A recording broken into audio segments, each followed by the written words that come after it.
हर electrical interview में transformer की testing के बारे में पूछा जाता है। क्या आपको पता है? कोई बात नहीं, चलिए हम बताते हैं। टोटल 16 प्रकार की टेस्टिंग किया जाता है। चलिए जानते हैं।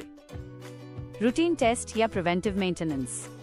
ये टेस्ट हर इंडस्ट्री में नियमित रूप से किए जाते हैं ताकि किसी भी खराबी को पहले से पहचाना जा सके। 1. IR testing, insulation resistance test. ये जांचता है कि ट्रांसफार्मर की वाइंडिंग्स और अर्थिंग के बीच इंसुलेशन सही स्थिति में है या नहीं। ये मेगर से टेस्ट किया जाता है। नॉर्मल वैल्यू 1 मेगा ओम केवी से ज्यादा होनी चाहिए। अगर रीडिंग कम हो, इंसुलेशन कमजोर है या मॉइस्चर है। 2. WR testing, winding resistance test. ये जांचता है कि वाइंडिंग्स में कोई ओपन सर्किट, लूज कनेक्शन या असमान रेजिस्टेंस तो नहीं है। ये माइक्रोमीटर में टेस्ट किया जाता है। तीनों फेज की रीडिंग लगभग समान होनी चाहिए। 3. Turn ratio testing, TTR test. ये देखना कि प्राइमरी और सेकेंडरी वाइंडिंग के बीच टर्न्स रेशियो डिजाइन के अनुसार है या नहीं। ये TTR मीटर से नापा जाता है।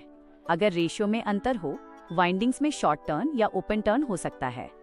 4. Vector group testing. यह सुनिश्चित करना कि ट्रांसफार्मर की वाइंडिंग कनेक्शन और फेज शिफ्ट सही तरीके से जुड़ा हुआ है या नहीं। जरूरी क्यों? समान वोल्टेज लेवल के दो ट्रांसफार्मर को समानांतर चलाने के लिए दोनों का वेक्टर ग्रुप एक जैसा होना चाहिए। 5. Short circuit impedance test. यह ट्रांसफार्मर की इम्पीडेंस, वोल्टेज और कॉपर लॉस को जांचता है।